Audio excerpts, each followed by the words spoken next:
বিদায় মাতৃভূমি বিদায়, এই কথাটা বলাটা যত সহজ, কিন্তু এটাকে মেনে নেওয়া অনেক কষ্ট। কিন্তু প্রত্যেকটা প্রবাসী এই কথাটা বলার সাথে সাথে মেনে নেয়।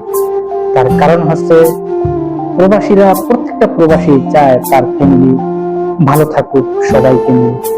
এবং এই প্রবাসী আসার পরে এই বিদায় কথাটা তখনই মনে পড়বে যখন আপনি আবার দেশে ফিরে যাওয়ার ইচ্ছা করবেন, আবার বলবেন বিদায় সৌদি আরব, দুবাই বা যে কোনো রাষ্ট্র।